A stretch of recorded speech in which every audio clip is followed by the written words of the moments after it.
15 slide ទៅខ្ញុំគិតថាវាគ្រប់ហើយរើសប៊ូតុងនេះដើម្បីឲ្យបង្កើតរូបភាពនេះគឺខ្ញុំចូលមក Telegram ហើយបើកមើល file ដែលខ្ញុំ send មកមុនហ្នឹងគឺវាទម្រង់បែបដោយសារតែការផាតមុនគឺខ្ញុំបានបរិញ្ញាអ្នកទាំងអស់គ្នាពី feature និងមុខងារផ្សេងៗរបស់ Smith AI ហីឥ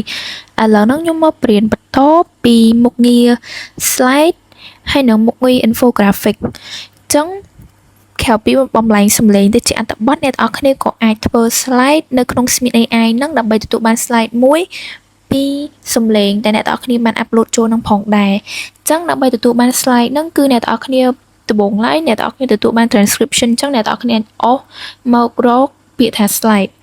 ហើយអ្នកទាំងអស់គ្នាអាចចុច generate slide នឹងហើយមុននឹងខ្ញុំបានដូរបកប្រែមកជាភាសាខ្មែរវិញហើយដើម្បីបង្កើត slide នឹងយើងអាចចុចពាក្យថាបង្កើត slide ហើយយើងអាចជ្រើសរើសរចនាបថ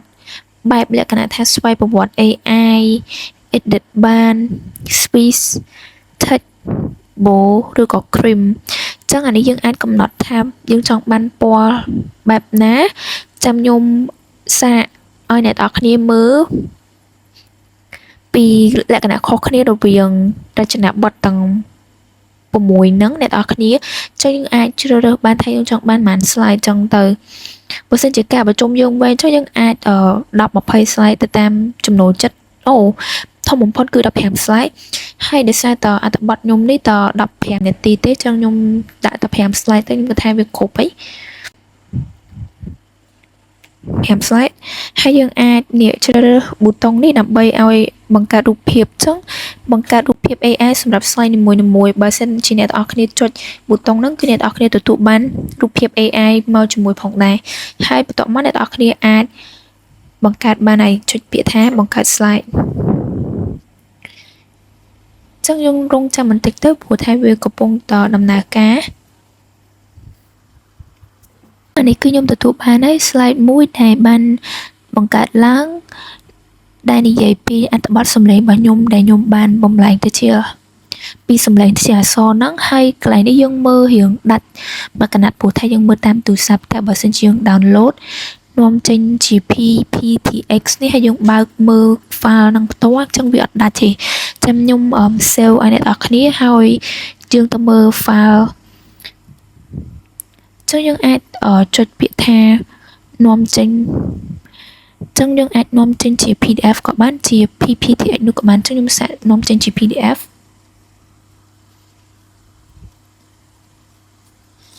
ខ្ញុំសាក send file ហ្នឹងចូលទៅ Telegram ហើយចង់ដឹងថាវានាំចេញទៅជាទម្រង់បែបណាដែរហើយនឹងនាំចេញមួយទៀតគឺជា PPTX ម្ដងចឹងគឺចឹងនេះគឺខ្ញុំចូលមក Telegram ហើយបើកមើល file ដែលខ្ញុំ send មកមុនហ្នឹងគឺវាទម្រង់បែបនេះគឺអ្នកនរគ្នាមើលបានគឺវាច្បាស់បានវាអត់មានថាដាច់មកកណាត់អីដូចមុនហ្នឹងឯងនេះលក្ខណៈវាជា A4 ចឹងខ្ញុំអាចសាកនាំចេញជាទម្រង់ PPTX លក្ខណៈថាវាជា slide present ហ្មងចឹងយើងអាចទៅរកកន្លែង download ហើយយើងអាច send file មុនហ្នឹងនេះងាកអ្នកទាំងអស់គ្នានេះយើងទទួលបាន file មួយដែលវាមានលក្ខណៈជាបែប landscape ចឹងណាហើយអ្នកទាំងអស់គ្នាអានេះដោយសារតែខ្ញុំមើលនៅតាមទូរស័ព្ទចឹងវារៀងដាច់រៀងជាន់គ្នាចឹងតែបើយើងបែបនៅក្នុង laptop ផ្ទាល់ចឹងវាអត់ដាច់ទេឬក៏យើងបើសិនជាយើងមាន app Microsoft ក៏យើងបើកតាម app ហ្នឹងទៅក៏វាអត់ដាច់ចឹងដែរបើចង់ edit ខ្ញុំ recommend ឲ្យអ្នកទាំងអស់គ្នាប្រើតាម laptop ព្រោះថាវាធំវាស្រួល edit តែបើមើលតាមទូរស័ព្ទនេះវារៀងទូចចឹងវារៀងពិបាក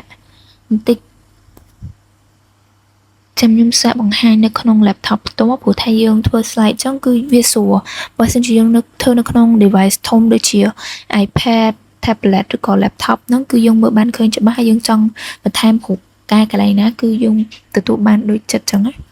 សារតែខ្ញុំចុច cream ចឹងដូចអ្នកនរគ្នាឃើញចឹងគឺវា cream វាចេញមកគឺបែបនេះចឹងបើ bold គឺវាចេញមកពណ៌ខ្មៅពណ៌រៀង blue bold តិចពណ៌ខ្មៅ swift ពណ៌សចឹងចូលមកកាន់មុខងារបន្ទាប់គឺមុខងារព័ត៌មាន graphic សម្រាប់មុខងារនេះអ្នកនរគ្នាដើម្បីទទួលបាននៅ graphic មួយដែលយើងបង្ហាញវាលក្ខណៈជា poster មួយចឹងអ្នកនរគ្នាអាចចុចបង្កើតព័ត៌មាន graphic ហើយអាចជ្រើសរើសភាសាបានចឹងឧទាហរណ៍ថាខ្ញុំចង់បានជាភាសាអង់គ្លេសម្ដងចឹងហើយយើងជ្រើសរើសរចនាប័ទ្មដែលយើងមានរចនាឬប្លង់ដែលអាចកែបានសមស្របសម្រាប់អក្សរខ្មែរឬក៏រូបភាព AI រូបភាពផ្ទាំងតែមួយបង្កើតឡើងដោយ AI ចឹងយើងចង់បានអក្សរជាអក្សរក៏បានជារូបភាព AI ក៏បានចឹងខ្ញុំសាកធ្វើជាអក្សរសិនហើយយើងជ្រើសរើសរចនាប័ទ្មទីមួយទៀតយើងចង់បានជាតិចចាស់ហើយចែកចេញជាប៉ុន្មានផ្នែកហើយយើងចុចបង្កើតរូបភាព AI ខ្ញុំសាក8ផ្នែកចឹងចាំមើលចង់ដឹងថាវាចេញមករបៀបម៉េចចឹងអាចចុចបង្កើតព័ត៌មាន graphic ចឹងនេះគឺយើងទទួលបាន poster មួយដែលបង្ហាញពីព័ត៌មានទាំង like នៅក្នុង audio របស់យើងហ្នឹងហើយវាទាំងអស់គឺខ្ញុំរាប់ហើយវាមានជា8ប្រអប់ព្រោះថាយើងមុនហ្នឹងយើងចុច8ផ្នែកចឹងខ្ញុំសាកបង្កើតមួយទៀតបង្កើតឡើងវិញហើយខ្ញុំជ្រើសរើសរូបភាព AI ម្ដងខ្ញុំសាកបន្ថយវាទៅត3ផ្នែកចង់ដឹងថាវាចេញមកបែបណាយើងចាំមើលទាំងអស់គ្នានេះគឺលទ្ធផលដែលយើងទទួលបានមុននឹងយើង select 3ផ្នែកហើយវាឲ្យមកដូចជា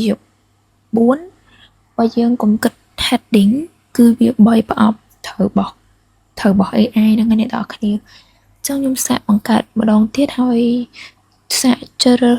លើកនេះគឺ12ម្ដងចង់ដឹងថាវាចេញមកបែបណាដែរ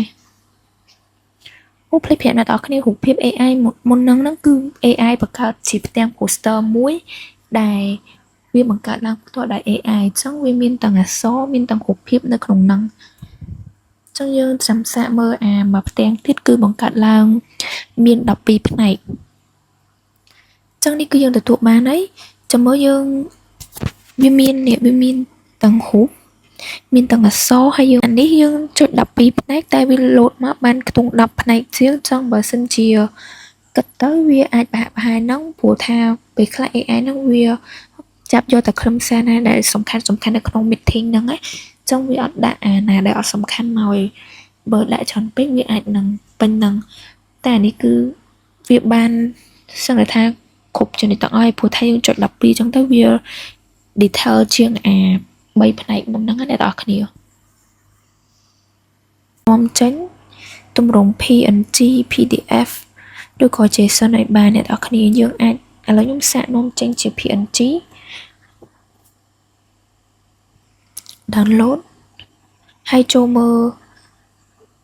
កន្លែងយើង download នេះទៅនេះគឺវាមានទម្រង់បែបហ្នឹង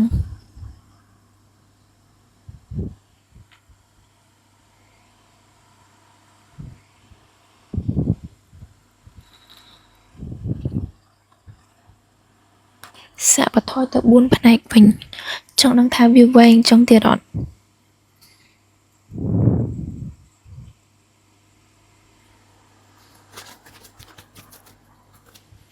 សម្រាប់4ផ្នែកគឺវាយ៉ាងខ្លីជាងមុនចឹងវីដេអូនោះមានតែប៉ុណ្្នឹងហើយខ្ញុំបានធ្វើការបង្ហាញពីរបៀបប្រើប្រាស់ slide ហើយនិងព័ត៌មាន graphic ចឹងសង្ឃឹមថាមុខងារទាំងពីរហ្នឹងរបស់ Smith AI អាច useful សម្រាប់អ្នកទាំងអស់គ្នា